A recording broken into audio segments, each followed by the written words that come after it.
Guys, welcome to Unboxed Creativity. This is episode 2. Here's your host, Fernando.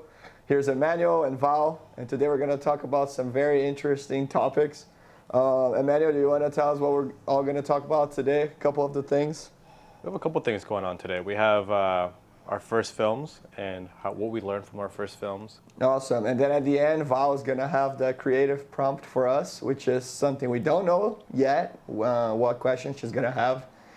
But it's basically a question that we have to answer in a very creative way, in a very different way. So we all got to be ready for that. Got to keep our wheels turning every time. So like Emmanuel said, we're going to talk a little bit about our first experiences, creative experiences, but more focused on short films, because that's the main thing we do. And the main thing we want to do is make films, is create all kinds of creative content, especially in the audio-visual format. So videos, commercials, movies, and all that good stuff. So Val, do you want to start maybe with you, talking a little bit about that? Where exactly did you start? Was it photography? Was it film? I know we touched on that a little bit on the last episode, but if you want to go a little bit deeper into that, and if you have any specific film set experiences that you know from the beginning, go ahead, feel free to tell us.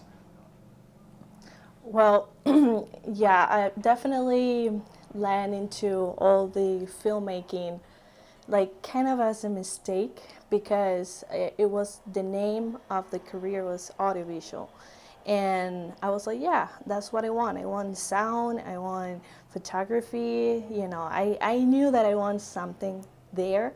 But then the first day of school they were like, hey guys, this is audiovisual production, but we're actually at film school. And I was like, oh my God, where did I land? And everybody looked like they knew, you know, they had background in theater and acting and stuff like that. And it was like the odd one. But then as the classes started, I started getting very into it. I loved it. And I guess my first short film will be the first class projects I had. And yeah, I mean, it was completely different to move from photography to video, because, you know, you don't think of a lot of things when you're taking stills. It's pretty straightforward, and you kind of work around the visuals differently, but at the end it's like kind of the same formula, I guess. So one of my first projects was, let me see,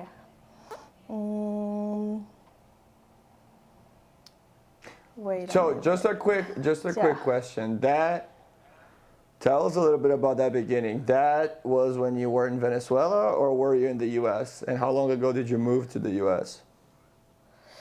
That was in Venezuela, and that was around 9 years ago.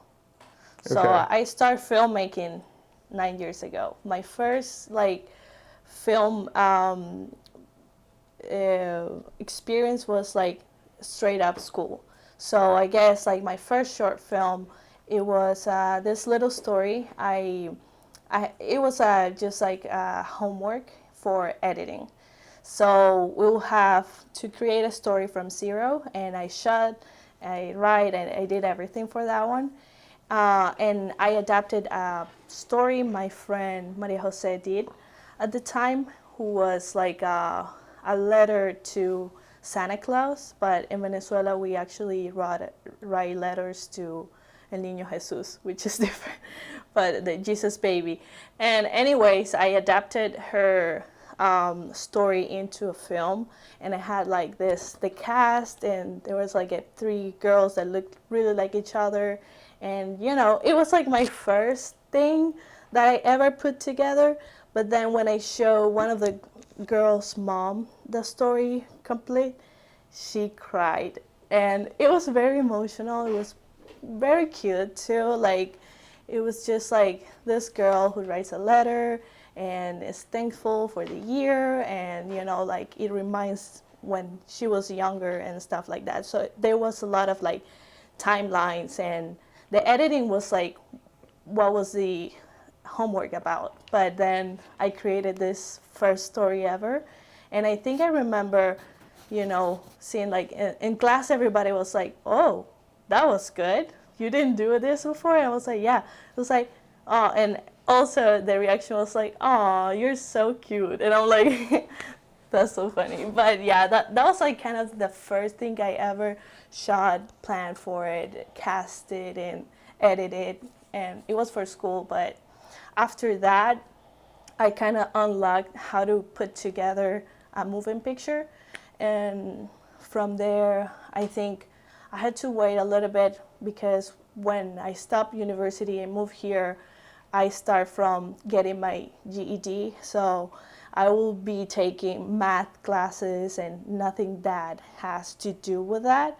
But I already had like that, and I start putting together like little clips. I remember the first thing I did when I landed in America was like record New York in general with my sister. So I'll be just following her and just like recording little clips. I put a song in it, and it looked pretty cool. So like after that experience, I started thinking more of a video person than just photography, because photography was always like, oh yeah, I'll just go take cool pictures and stuff. But yeah, like my first story is like about Christmas. So your story reminded me of two things, two really funny things. One of them is when I first moved to the U.S., I went to Brooklyn College in New York City, and it's like right in the middle of Brooklyn, right in the middle of the city, and it was a completely different experience for me. I just turned 18 years old, and anyways, that's a whole different thing I can talk about in a different episode, but the whole GED thing, so like the general education classes they have to take in your first year at school, or your freshman year, it's the funniest thing, because I was like paying a lot of money to do film school in the US, and then I'm taking archaeology or like anthropology, and I'm touching these like old stones, and I have to like put like do this like movement with them so I can create tools from stones, and I'm like, what the hell am I doing right now? And that's just so funny. Yeah, totally. I will get stressed sometimes, especially with math. I will never be a math person. But, like here, I mean, in Venezuela, I guess I pass classes, God knows how. Like, I have no idea. But here I was like, oh shit, I really need to study. And that will frustrate me a lot. I will be like, oh, I don't want to be doing this. But then, like the way I will cope with that situation is like, okay, then let me just go out and take pictures or take a little vacay and, do something creative. But man, that killed me. Like I find that so freshman funny. year. When I got into college, I thought math was going to be a pain in the butt. And all of a sudden, every time I got to a math class, I kept getting A's. And in all my creative classes, I kept getting like C's and B's. I'm like, what the heck is going on? But that's because you went to Valencia though, right? Valencia is like insane. Yeah, Valencia is crazy. That's a whole also different thing. But like Valencia, I was taking audio classes. I was trying to get a film like AA in Valencia, and then I ended up doing like, oh hey, you gotta set up this audio equipment for a concert. You gotta connect this on that, dude. Worst teacher of my life, worst professor. I always got A's. I have like 2 B's in my whole class, like my whole college career. 2 B's, everything else is A. This guy gave me an F. This guy, he failed the whole class. I think like 2 people passed. That were like more than 20. Like I literally left. I left Valencia and I left the country. I didn't want to. I left the country. I'm done. I think I would blame more than 50% on this guy for leaving America. So the difference a good and a bad professor can make in your life, though. I mean, That was the ponytail teacher. Yes, the guy with the ponytail. Let's not mention him because some Florida people might be watching. They will know who I'm talking about. So, hey, if you're watching, man, just know you killed a lot of dreams on that year. So. I would love to have a college episode but I know we have Yeah. some topics we got to get to. Yeah, thank you very much for reminding us of the importance because I was gonna keep going. Let me just one quick thing with what Val said. The first film being a Christmas. So one of my first little short films that I did, I got a couple of friends to act in it, and it was the story of the Christmas Carol. The Christmas Carol, that story with like the three, I think it's Scrooge is his name, and then the three ghosts of Christmas or something come visit him, and he has to learn. That was like one of my first short films. It was so bad. It was so bad, but it was funny, and it reminded me of what you said. Yeah, Emmanuel, do you want to talk a little bit about your first experiences with the arts and with film? I would say like my first experience was probably like I always liked film, but I didn't really get my own like an actual camera to use film until I was in Valencia. They let me rent out a couple cameras. I'm not gonna mention any of the films I tried doing on there because I don't think any of them ever came to fruition, even though we had all the footage. I have a whole story about filming a whole short film and it never even being done. And it's been like years. It's insane. But after college, once we stepped out, I think it was a couple months later, I reached out to somebody and I offered to be a DP on a super small project. And I jumped on set. I was a DP, and the guy who wrote it was also an actor. So he's kind of acting himself in it. So we start shooting it. And then like a week goes by, and then the director's like, "Hey guys, I can't be there anymore. I have to go to India." And I'm like, "What the heck?" And then she's like, she let us borrow one of the props to use, but then she's like, "I need it back. That's my boyfriend's.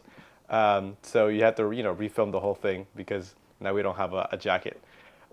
So then we started from scratch, and then the writer made me the director because he didn't know who else could direct. So I was like, "Oh my god!" So then I became the director and the DP, but the thing is, the script wasn't really planned out well. So let's just say like the actors would ask me things and they were right, it wouldn't make sense, and then I was like, what do you want me to do? I don't know what you want me to do. So it was a 5-minute film. Because of the weird script, we went back to UCF to shoot it twice, 3 times a month. And it took, I think, like 2 months to shoot this 5-minute short film. And then I had to edit it because editor dropped out. So I did almost like every position on set. And yeah, I mean, I'm kind of proud of it as like my first, short film that I can show off. But yeah, you definitely grow out of that, doing everything yourself. Now you have like a team. Do you wanna talk a little bit about that though? Like a couple other experiences you had after that where just like how the growth is, because for me when I look at mine, it's really clear how I have turning points, just like in a story. So when you're writing a script, there are what we call inciting incidents. So it's like moments where the story changes, right? And that's what keeps the audience going. And I think in our lives, it's the same thing. And if you look back at like your career, or if I look back at mine, there's like moments where I'm like, okay, like what you just said, I realized on that day that I couldn't be a DP and a director. Technically you can, but you're not gonna be doing your best job at either one of them. I don't think that's the lesson I learned. So I'm gonna tell you what happened on the way to the next film. So after that, I was like, instead of going like, I need more people, I said, I can't trust anybody. I'm gonna just do everything myself. So I said, I wanna make a short film. So I started pre-production, I started planning, and I planned my first ever personalized short film where I was a DP, I was a director, and almost every other role except for a few other roles that I got some help in. We planned it out. We shot that around October, and it was a 5-day shoot. It was a 15-minute film, but we had to shoot at night. So we had to cover up all the windows to make sure it looked like night. And I was very, very particular in the shots. So I would say I wasn't doing a good job of directing at all because I was looking at more as the shots. And yeah, I was juggling so much. I was shooting all day. It was like an 8 to 10 hour shoot. And then I'd put all the footage in my camera or in my laptop. And then I would scrub through the footage, make sure I got all the shots I needed, label them, and then go to sleep. Sleep like 4 hours, and then shoot the next day, 8 hours. Wow. For 5 days straight, I was doing that. And I did have some help from some crew. but it was an intense amount of pressure on me. And I think on the last day, I was like on edge when some of the actors wouldn't get my direction, and it wasn't on them. It was because I couldn't physically explain. My brain wouldn't let me explain things because it was like 5 days underslept. And the frustration of that short film. And I think that really taught me, it's like, I don't want to be doing everything myself. It's great seeing, the final result, and I still really enjoy that film. I'm super proud of it, but I feel like I also could have gotten there if I had the knowledge of, being helped by people and giving them creative control. I think that's something that I've slowly grown up to accept, giving people creative control and letting their personality influence that, even though it's not exactly how I would want it. Because I feel like everyone's personality shifts it and makes it better at the end. Right. But I feel like the first things you ever produce, you're like figuring it out, how I adapted that Christmas story was from something that was already written, because I'm not like the best of bringing like a story written. But then I kind of looked at it. I noticed there was 3 different timelines. I was like, well, this is more of something I can edit. And now that I think about it, I've been always thinking as an editor.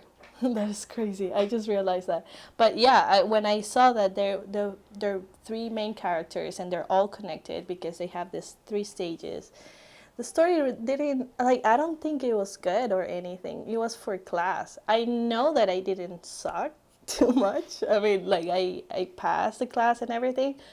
But what was funny to me, or like strange, was like having my friend's mom like tearing for, like, she was like, it's a beautiful story. And I'm like, I guess that was the best work my friend did, because she was really talented, and my mom did the narration on top of it, the voiceover. So a lot of you work with the tools you have available. And I think I shot that with a DSLR, and probably, I don't even know where that video is, but I still remember, because it's the way you start putting the pieces together. Then you notice that it's a lot of work, then you notice that this could be better, and then from there, hopefully you figure your own way to produce something, a story and stuff like that. Yeah, to me, personally, feels weird to answer my own question, but to me personally, my first film,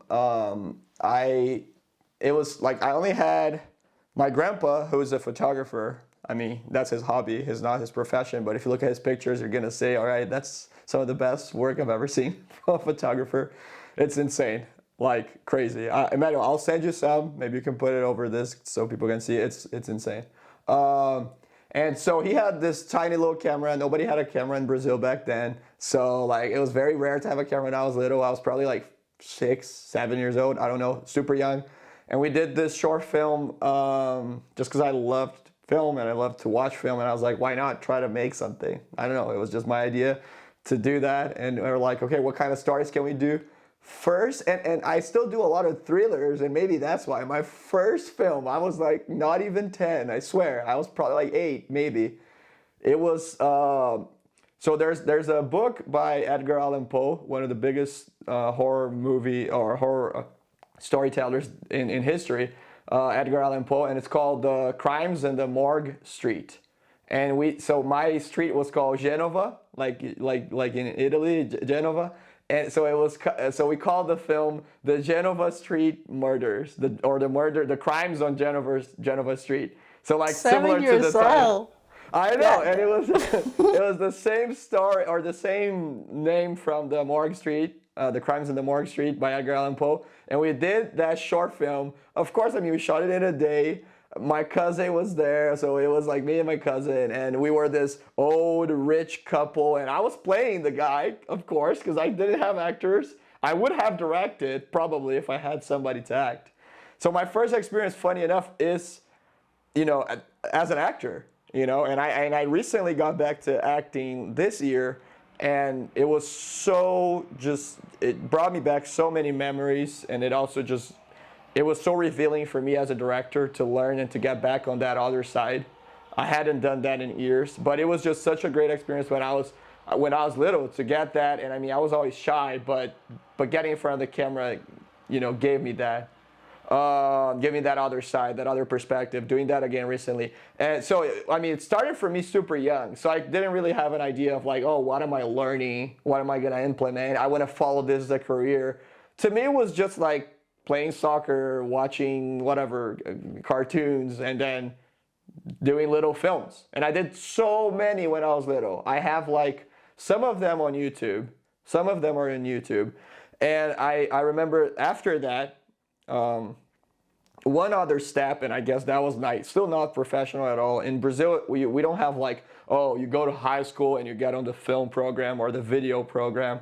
We don't have that. In high school, you're learning math and you're learning Portuguese, and sometimes you're learning English and, you know, science. That's it. You're not getting any technical degree from high school. So I was getting my friends together and I was filming stories. And I wrote this story about this bubble gum that these teenagers would buy, and then they would eat it and they would become zombies like the next day or something. And this bubble gum, and that's like, so interesting. it was a pretty decent story, and the bubble gum was like spreading throughout the whole world, and it became this pandemic thing where everyone was eating it in different countries and everyone was becoming a zombie. And we showed that movie in class to everybody, and the whole school like saw it and loved it. And we went on and we did number 2, number 3. We did like a whole series. So it was cool. After that, everything else was more thinking like, okay, I want to do this for life. Like, I want to work with this. What do I do? Yeah. So then it becomes just academic and it becomes professional in different ways. But if you look at one turning point for me, I think was after I went to UCF and I was doing film, and then I got into the advertising program instead of the film program. So then I started following advertising more. But my roots were bringing me back to film, and I just met the right people, and I was like, let me go back to doing film. And it was almost like a fresh start all over again around 2019, I think, which is when I met EMMANUEL. And if you look at like our first film together, what was it? It's a Date. It's a Date, right? So if you look at It's a Date, which reminds me a lot of like, hey, let's just get a bunch of people together and have fun with this. You know, there was some professional stuff going on. Like, we had an actual crew, we had lights, we had whatever. But I didn't know the technicalities of these things. It was like a fresh start for me again. It was almost like I was going back 10 years, back in time, and starting again. Yeah. But if you compare that to the stuff that we do now, and just the amount of stuff we do now, it's incredible. How many, you know, the importance of each role on set, the importance of lighting, and how important knowing where to position each thing, what's the right camera for each thing. For me personally, as a director, understanding the other side, seeing what the actor goes through to get there, to create that character and to live through that character. So I think my biggest growth was in that. And you have to make yourself very vulnerable. You have to open yourself and let yourself learn new things. There's no other way to do it. And people that judge themselves too much, unfortunately, I don't think they're meant for this career. Or if they are, then they should train to not judge themselves that much, because it's a whole, everyone's going to be judging you. You're going to be judging yourself. Well, in my opinion, well, I feel like it's wild that you had that, you know, it's like, I'll say, naturality of telling stories that way. And it's funny how your genre has always been like sci-fi and stuff like that. That makes a lot of sense to me, because like for me it was like more documentary, because the pictures I would take would be people and, you know, just me curious about how the world looks like in the way I want to see it, you know. But all the way to you were completely entitled to build your own story first, in comparison with what I did. It was like, I'm already first semester, I have this assignment due. How can I figure out something to put together a story? You know, when I didn't think like that before. But then I just remember that before getting in that, I think it was like high school or whatever, I came up with an idea of giving instructions on video. So I had a video camcord, the ones that you could just put in your hand. And I had a time of my life that I would be just recording people and be like, so what do you do? Like, so annoying. And I could see those videos, like recently I watched them and I laughed because I'm like, what I was doing, you know, like just like, so, and my mom in the kitchen, what are you doing? And what do you do for life? And stuff like that. It's like so pointless, but it's funny. So it was how, more like, documentary, right? Your stuff was always more towards documentary, you think? Yeah, and actually the way I fall in love with photography with my first photography class, and it was black and white documentary. So from there I start really thinking of like, what is a concept? How can I tell a story with a still and all of that? And then all of a sudden I was doing video. But I think that transition kind of like helped me out to step into the other. But I never was natural and like, oh yeah, I have this story. I think I do have like a big imagination, and with my sister we can spend hours talking crazy stuff, like creating characters and stuff like that. But me like building up a story didn't happen until I was in college. Before then it was like more other expression of like arts and creativity. As I told you guys, I dance, I play instruments. Pretty much nothing really resonate a lot to me until I was in photography, or had my own camera and all of that. But it's funny, it's interesting, it's different, because like I'll say mine is like through school I knew how to do filmmaking, because I felt like it was a craft, it was a whole thing.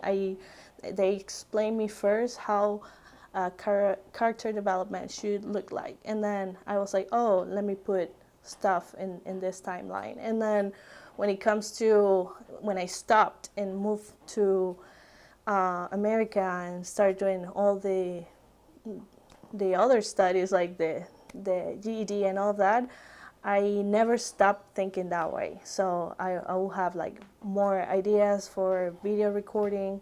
And yeah, I didn't have much like tools until I was in UCF and I could have access to like bigger cameras, lights and stuff. But then my DSLR did a lot. I love it. I'll put in a pedestal because like I did so much with that camera that I can't even think of. Knowing, like having the right equipment is very important, even though equipment's not everything. So it's very, you don't need the best camera to start shooting. You should start now with whatever you have. I agree with that. I think you should. But at the same time, once you know how to set up a few things, how to set up certain lights, how to set up certain cameras, it's, for me personally, it's like I almost broke through this stigma and this limitation I had. And now I understand that's the light I need, that's the temperature I need, that's the intensity. I need it placed over there. I need this one to be here. I need that one to be on a different color. There's thought behind everything. There's reasoning behind everything. And if you know the basics of setting up some cameras, some lights, some lenses, that can bring you to just a different point in your career. Even though you don't need to have all these things and to own all of this equipment. In Brazil, we rent stuff. Nobody owns. It's very hard to find someone that has a Blackmagic, whatever, 6K, and then these aperture lights. But we rent all that stuff. In the US, it's the opposite. Everyone owns it. It's very rare to find people that rent it. So it just depends on the reality of the person, but having that is important. Emmanuel, do you want to talk a little bit about that, and even also your experience with Val in shooting documentaries? How do you compare documentary to fiction in that sense? Yeah. Before we jump to the documentaries, I do want to add on to what you were saying about you can just start with anything you want. Camera, iPhone, a BlackBerry. I mean, that's back in the early 2000s. But you can kind of compare like cinematography or creating or whatever you're doing with equipment wise with kind of like art. Like if you have a piece of paper and a pencil, you can draw whatever you want. But the more you get into it, the more things you can do with it. You can use water painting, you can use charcoal, you can use colored pencils, you can use Photoshop. There's so many different ways that you can put your style into it. And then you start realizing what you can use for what. I think that's a very, very close comparison because you can shoot whatever you want, but different lenses give it a specific character that can mimic more of what you want. Specific cameras can get you to, closer to that type of feeling than other cameras can. Specific lighting will get you to that type of tone that you're trying to get to. The other lightings can't. So, starting off, do your thing, see with whatever you have, and then try getting as close as you can, and then you start realizing what you need to get even closer. It's always a learning experience, and it's the fun part of it. You do these things, and now you learn, and then you start getting these skills that you didn't realize you were gonna get. Like now, I can go in a room, and I'm like, that light's 3200, that light's 5600, that light's 72. All color temperatures that I would never know about back then, and now everything's just kind of like in my brain. I can always tell. And it always bugs me now when I walk in someone's room and they have two different color temperature lights in there. It makes me go insane. Cool. I love all of those great stories, and I think all of that makes me think of course, creativity, which is the main thing we're talking about in this podcast, and how do you stay creative throughout so many different projects, throughout so many different things. Do you get a creative burnout? Do you get tired? Do you have what they call creative block? Or do you just find creativity in everything in life? Do you like the fact that you're moving from one project to another all the time and they're so different? I think both of you do that. I do that as well. When you start your own production company and when you offer so many different services like we do, photography, videography, filmmaking, screenwriting, editing, you're handling a lot of different clients and a lot of different kinds of projects. And sometimes it can be overwhelming for a lot of people. But for others, I think it's inspiring and it's good. If you guys want to talk a little bit about that. Yeah, I think it's staying creative is definitely important. Because when you first start this, it feels like a hobby. It feels like something you're passionate about. It feels like something you want to do until you start getting paid. The moment you start getting paid, it's still fun. It's still great. But you have to, make sure you give something professional to your client. A couple years of that, and now you have so many things you have to take care of that sometimes you don't see as creatively as you used to, because you have to make sure, back then you just go and just pick up a camera and go shooting. Now you go in with a shot list, with pre-production, with a bunch of people, with this and that. And sometimes you get to that flow and then you're not really thinking creatively anymore. You're thinking a bit as a job. And sometimes, it is what it is. I think it's always good to kind of let yourself know, take a step back and enjoy what you're doing. And also have a team that can let you do things that you enjoy doing more and let them have responsibilities that you don't want to be doing. I do a lot of editing. When I don't want to be doing edits, I have people I can just send those edits to, because editing takes so much time and I don't find it as fun as going out to go do a video shoot. So that's one way I like to stay in the mindset of, staying creative, because editing drains me. So, doing more what you like and putting yourself in positions that you can do things that you like can also always help you stay creative. And also, if you're not getting paid, you can still go out and do some shoots. The moment you start getting paid, you start thinking like, oh, look how much I'm valued. I'm valued this amount of money because this person's paying me this amount for a day. And then you start losing the aspect of like, I want to shoot just to shoot. Let's say someone goes like, hey, can you shoot something for me? The first thing you think of, oh, how much money do you have? How much this? How much that? It shouldn't always be like that. You should make your money. You should, pay your bills.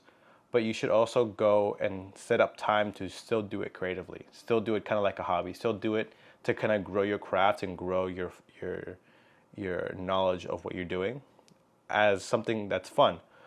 Something I do is spec ads. I like to do spec ads when I have free time. If I have time in a month, I go plan out a spec ad and we go and shoot something fun.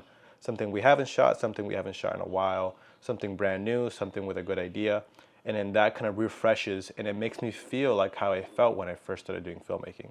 So there's plenty of ways to do it, and I don't think you should, if you go in this career, you're trying to get out of that 9 to 5 mindset. So I think letting yourself know and taking a step back and taking a look at the bigger picture can help you not be in that mindset and not be stuck doing projects you don't want to do for the rest of your life, at least. He just made me think of a couple of things, but I want to hear you talk about it too, Val. Well, I don't know. I feel like, again, creativity is like a muscle, and I enjoy to put it in different situations. I feel like going back to that time period where I was super new in this country, I was studying, I didn't like speak well English and all that, kind of I could feel like limited and like not so much creative because I had bills to pay. I was 18. There's a lot going on, but I have like a full priority for like having that time for me. And I feel like one of the things that kept me creative was Instagram for some reason. Like I use a lot stories to just have that practice of, oh, let me show people something different. And whether it's like a little plant or a shot with a song, or like I would just take a picture and do a lot of like with the little markers, and it just for social media, yeah, maybe. But from there, I start getting from people saying, oh, your stories are always so creative. Oh, this is so cool. And it was like such a small part of me, because like I'll be doing homework, delivering pizza, and like Instagram would be like a method to, just not be too busy with life and still create stuff. So that was kind of one of the ways I could maintain this thing rolling, because yeah, when let's be real, like you go through life with your career as well, and sometimes your life is like a little too crazy, and probably you have to work more than you should, and especially when you don't live out of what you do, like that. I think that's like the barrier right there. It's like, yeah, I cannot spend that much time doing this because I don't get paid for it. But like I never had that mindset. I was like, let me create this because this makes me happy, and the rest of the life is, I don't know, I'll figure it out. Like that's kind of the way I keep being creative. And also with time, I started try to move to other expressions. Like I started doing collage, like this one over here, and the one behind here, it was like an actual piece I painted. And I never considered myself as an artist that can paint and draw perfect, but then just the discipline of like just sitting there and doing little things and being like, this could be add this and that, like it just like makes me feel happy. So I guess creativity is like really linked to my happiness and the way I could express it, even if it's like a media art or just a story on Instagram, or even the way I cook. Sometimes I'm like, I have this in my fridge, and I'm like, okay, what am I gonna do? And I get creative and I make like a whole meal out of like the things I have in my fridge, and it's delicious. I enjoy it, and it's like, yeah, I mean, like I feel like even gastronomy, you can put your creativity to work a lot and be like, yeah, I like this flavor, I like this texture, this and that, and then you end up with a whole meal. So I feel like you can see the same pattern in many things you can create. And the way I keep rehearsing is that it's like not being afraid of like putting in practice in different like situations, but still having an outcome that I like, that I enjoy, that like give me a fun time. I love how different the answers were. I think people watching us are going to relate a little bit more to what Emmanuel said, a little bit more about to what Val said. And I really mean this. It's a field that really, for everyone that loves it, for everyone that has that passion, you know, you're able to do it. You're able to create stuff, and it's gonna take time. And like Emmanuel said, in the beginning, a lot of people just do a lot of those SPAC ads or those short films where you don't get paid, or those commercials where you're just doing it for the sake of creating. And especially in the beginning, that's going to happen a lot. And then with time, you're going to start figuring out your prices, how much you're going to charge, and then things are going to become more professional. But you should never lose track of that passion that got you started in the first place. I think it's fun because I work with you guys a lot. I've worked with you both multiple times separately, and then I introduced you guys and we worked together on stuff. Now you guys work together on stuff. And I'm in Brazil, so I'm in a whole different country, and I see you guys doing cool stuff together. I know, I'm like, yeah, just leave them there in the third world. We miss you. I miss you guys, and it's so cool how different you both are, but how you work together, how well you work together. And in my mind, I can personally relate more to what Emmanuel said with me, because my thought goes to the same things he was saying. I'm like, okay, if I'm doing way too much editing, I need to delegate that task to somebody else so that I can shine where I am better, so I can perform where my mind really is. At the same time, though, I get that feeling that I was saying, where sometimes I'm making food and I have Italian music on, because like that's a sort of a way to create. You know, you can't lose that artist within you. You know, Emmanuel has always come from a more technical background, from what I see. Val has always come from a more artistic background. And this is not me trying to judge people. When you are a director, you naturally have to find out everyone's strengths and skills to put them in the right place. Or sometimes they will come to you and tell them where they want to be. Like Emmanuel was saying in the last episode with cinematography. And you just have to be open to like, all right, let's give this guy a shot. Let's see what he can do. And so those are super interesting things. For me personally, something really, really cool about what we do is that there's different, not only clients, but different stories to tell every month, every week, sometimes every day. A lot of times, every single day, you have a different story to tell. And I think that's super interesting because you're able to kind of refresh and restart your mind. You go back to zero and you start creating again. You go back to scratch and you start creating again. And each story is different. It's very unique. And especially if you put film in the middle of that, that's so important. And doing those free projects is what gets you going for those paid projects later on. You can't, you know, if you fully say, okay, no, for now, I hear that from a lot of people here in Brazil, more than in the U.S. Oh no, I don't leave my house for less than 1,000. All right, cool. Don't leave your house for less than 1,000. You're also not gonna get better because all the stuff you're doing is the same. You're setting up a 3-point lighting for an interview, and you're doing this same thing. It's becoming mechanical. It's becoming so technical. And you're losing the sense of the artistry from when you first started. And I don't know, personally, I think you're losing that creativity. And for me, if you're just looking at this from the side of profit, then you might as well be an investor in the stock market. You know what I mean? If this is all you're looking at, if you're only looking at money. So I think it's interesting for me personally to have a balance, to have both things, to keep that creative flame going and burning, or that muscle worked. And I think that is one good way. And one last thing I want to say, some people don't get that because they work in-house. So let's say you are a marketing person for this, I don't know, burger place or for this pizza place. Then you're only doing pizza commercials and you're only doing burger commercials. And you're shooting it that way and you're editing it that way and you're posting on social media and you're promoting it and you're doing these brainstorms. And there's only so much you can do. But for us, as we do different clients and as we have different projects going on all the time from different industries, different stories, genres, everything, I think we're able to stay creative the whole time, you know?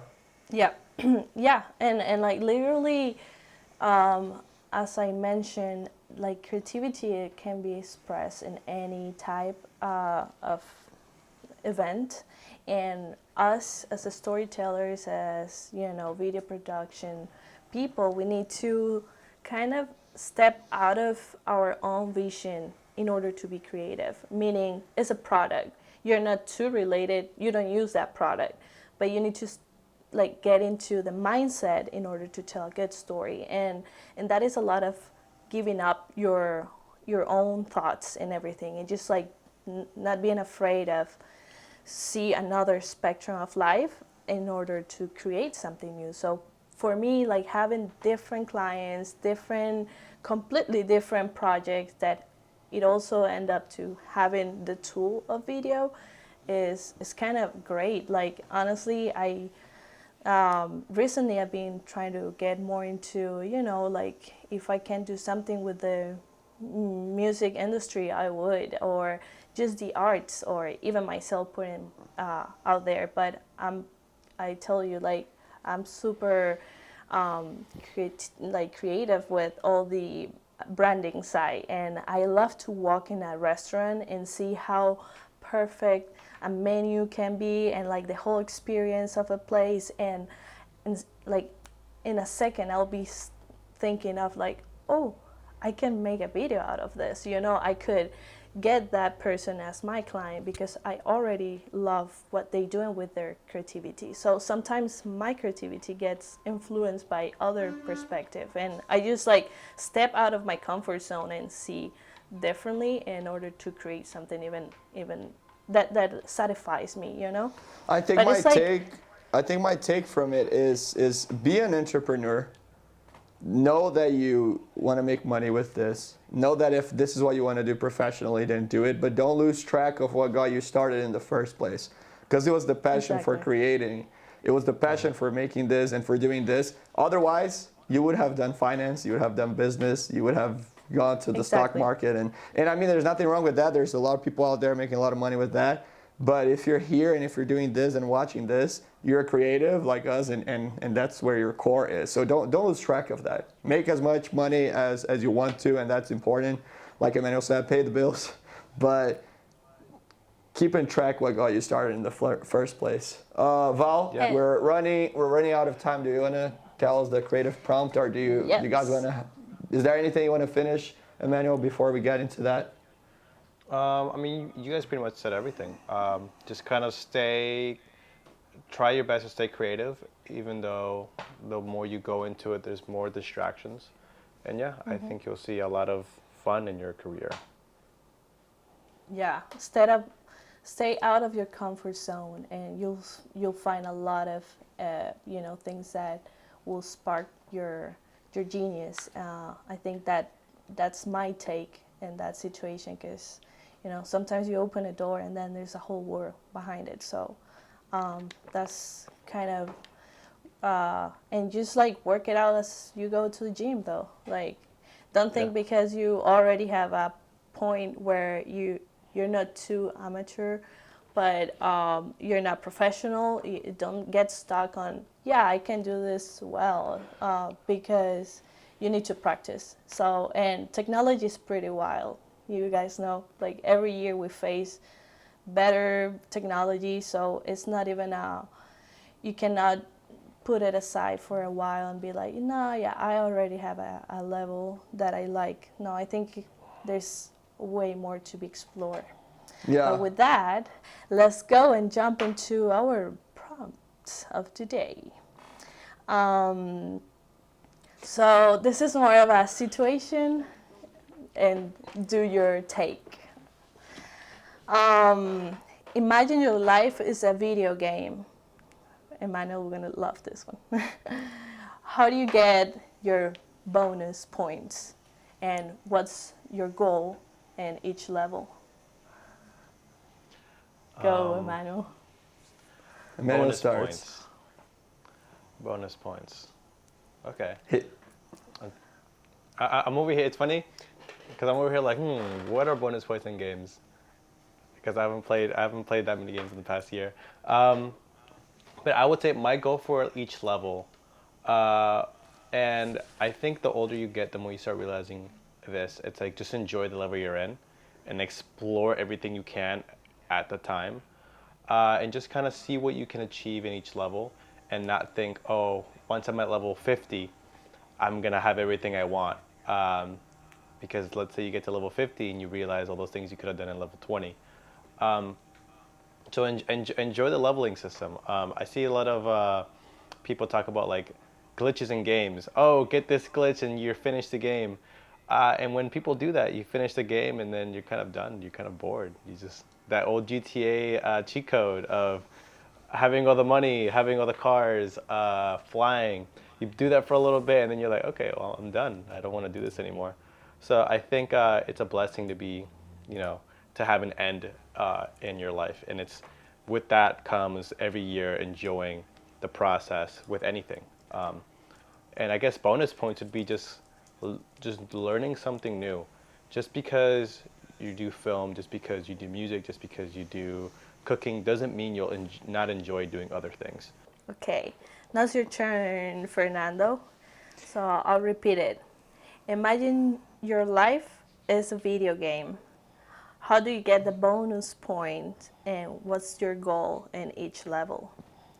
So for me, the bonus points in games that I remember playing this I mean, there's like Sonic, there's like Mario Bros, but I remember playing this Tarzan game when I was little, and he would have to like, I don't know if it was like bananas or like some fruit or something, but he had to grab something, and like and when he got that, he would get like a bonus point after every mission, and he would just get to enjoy and chill at these like nice pools. I mean, natural pools. They were like rivers or something, and he would just. So for me, it's just vacation, and I love traveling.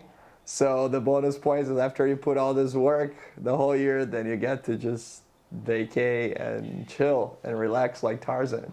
I like that.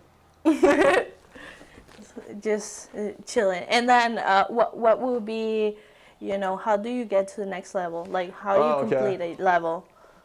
For me, I'm kind of a nerd in that sense, in a lot of senses, but I like to always improve in my life, academically, professionally, physically, mentally. I'm annoying when it comes to that, so I like going to the gym. I like getting better at things. Getting my master's degree, and I don't want to have a single year in my life where I'm like, oh, I just chilled this whole year, like I took a sabbatical year or whatever. Like I can't. I want constant improvement, and it's an annoying side of me, but I think it's part of who I am, so I don't want to pretend that I'm not like that. I'm not crazy about it. Like I do love traveling. I do love going out. I like relaxing and just being chill. So like I said, the bonus points is like that, is the relaxing and enjoying part. But I'm very much like, I guess I have my own methods when it comes to like, hey, every year you have to get better at this and get better at that. So I try to like just have a very balanced life when it comes to just improving in different aspects of my life. But I do really like what Emmanuel said, which is like enjoy every step of it. Don't just think. And I struggle with that, but I try to do it, and I've gotten better at it. Like, hey, don't put that as your goal for you to become happy. Be happy now as you're in the pursuit of that goal.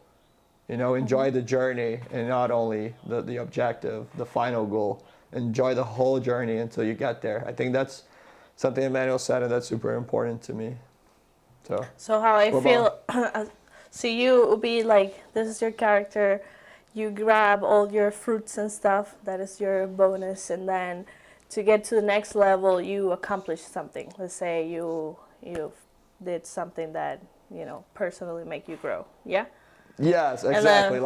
And then for Emmanuel, let's go back to Emmanuel then, and then I'll go with mine. So yours will be the what is it? The end of each level to move on. Like, hey, there you go, level 3, go. I don't think there's like a solid marker, because like I feel like there's two ways of seeing this. There's the level of the world. You're leveling up like in like the world's leveling up with you, which in that case you don't need to do anything. You'll reach level 50 real quick, and then you can still have the knowledge, as level 20, if you don't work hard and if you don't do your thing. But personal leveling, I think, it's just kind of like. Well, it can be metaphorical because it's a video game life. So I think it's just kind of knowing who you are and knowing yourself more. I think the more you know yourself, the more you realize what you can control in your life, the better you are at handling things in the future. There's always going to be challenges in the future, but if you can get to a point where you know yourself, then I think life just kind of works itself out. You get better at certain things, you get better at that, and you put yourself in situations that you know you're gonna thrive in because you know yourself. You know how your body works. You know what you put in your body. You know what you think in situations like that. So I think like mental maturity, I feel like would be the leveling system, and not necessarily maturing in like, oh, you get old and grumpy, but maturing in knowing yourself and knowing what you get and knowing what you do in your life. And that's not to say that sometimes you get depressed or sometimes you go down. I don't think that takes anything from you. I just think that kind of like that's a good way of realizing like life happens and you have to always work hard to keep yourself at your level, and you can always lose it if you don't pay attention enough. My boy is philosophical today. Whoa, what's going on here? So, like I have to picture it graphically, I imagine Fernando's like the actual icon of like the fruits you grab. For you, I'll picture like when there's like, hey, congratulations, you're at the next level. It will be more that you can situate yourself in some part of the map and like any aspect you be, or maybe your character will be bars up or something like that, and then it's like every time you'll get another bar. Like, just like thinking of like a graphic side. In my case, though, my game will be all about being comfortable with not knowing what is the end of each level, But my bonus point will be picking up little things that are interesting to you, whether it's a color, a little picture or something. And at the very end of the level, you can put all the things together and like kind of have a clue for the next thing. Meaning, you have a sense of what you want to be in the future, or like you can, hopefully you practice like having a vision of your higher self, like what are you going to be doing or stuff like that. And yeah, you can figure this, like you can play roles like, oh yeah, sometimes I close my eyes, I'd be like, oh, it'd be cool to be this person. But then when I think of I want to be me, it's like very unknown of like what my story is going to be all about it, because nobody experienced my story before but me. So it will be more of a clue-based video game that you just collect stuff that you think will compel to each level, and then you put it all together and it makes completely sense, like, oh, just like this fruit or this place or this thing, and then it just brought you to the right people and right moment to get into or through the door to the next level. So it will be more like, yes, I guess it's more philosophical or like spiritual, because like those and all concepts, like knowing is like kind of one of the biggest struggles as humans, like, oh, is there life after death and stuff like that is something that we live for and that's normal. But like I think in my game, knowing and being okay with that is like, it's like how you get through each level, I think. Yeah, I love that. That was really nice. And I want to kind of touch into one thing. I love that you're saying like you go around and you get different clues that you don't know how they're connected. And I'd love to describe that in like you're just doing side quests in a game, and you're like, okay, cool, there's side quests. There's a main quest and there's a side quest. But in a lot of games, the side quests are just way more fun and memorable than the main quest. And you start realizing it's like, sometimes you have to live for the side quest. Sometimes you have to live for the things on the side that you don't expect are going to be so memorable, but they end up being, one of the memorable things in your life.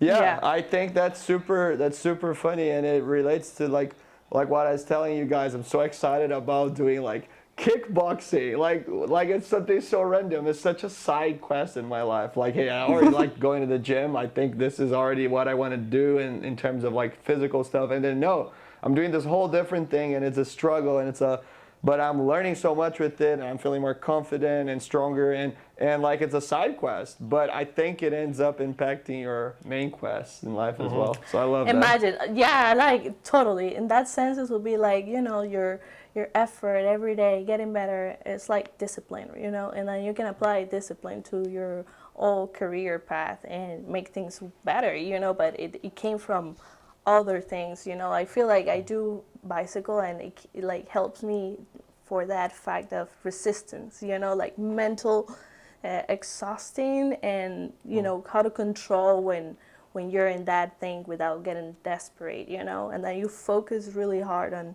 the now, like breathing, like just like kind of using the whole bike on your advantage more than feeling done, and I feel like that I can apply that with like things that happen in my career.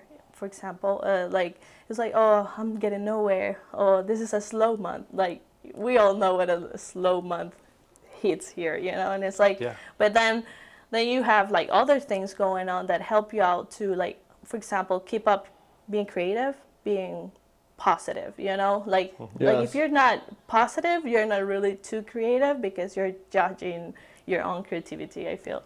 But it's like it's all connected. So I like to think that my video game is like the sense of life with you do stuff that you don't know why, but then it's all meant to be, No, I love that. Cool, guys. I think we can wrap up here. Thank you guys. Thank you guys for participating as always, and I love it. It's a great experience. I'm having a great time with this. Thank you guys for tuning in, and I hope to see you on the next episode.